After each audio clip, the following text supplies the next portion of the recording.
Ik ben eigenlijk een oorlogskind, dus ik ben geboren in 1940, net iets voordat de oorlog uitgebroken is. Mijn ouders, dat was het huis hiernaast en dat was hier een stukje grond, daar hadden ze voor gewerkt. En dat heb ik dan later maar de aanbod heel graag aangenomen. En hebben we hier gebouwd.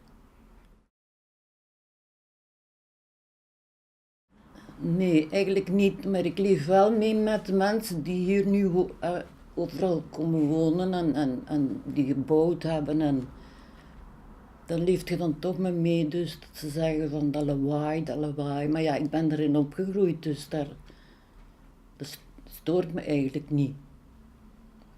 Maar ja, we hebben een tijdje een thuis verhuurd toen mijn ouders gestorven zijn.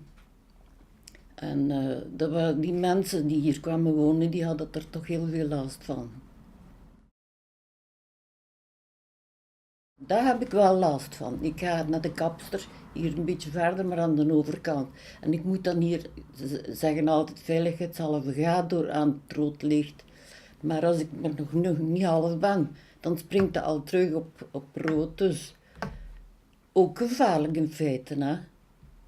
Ik stel me wel in de plaats van die mensen in de buurt hier, of mensen die kinderen hebben met die scholen daar en zo. Het is levensgevaarlijk in feite, hè.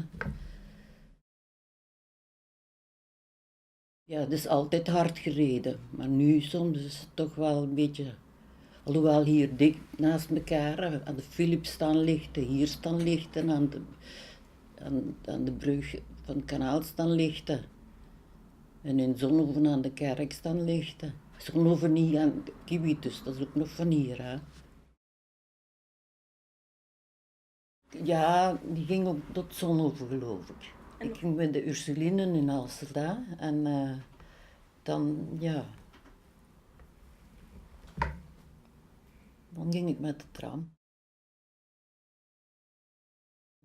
Er was geen fietspad of zo, er werd gewoon, ja, want ik weet nog als kind dat er een auto kwam. God, dat een auto.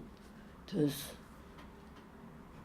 eigenlijk gevaarlijk was het niet, hè, in die tijd. Ik mag ook niet negatief zijn, maar positief zeker niet veranderd.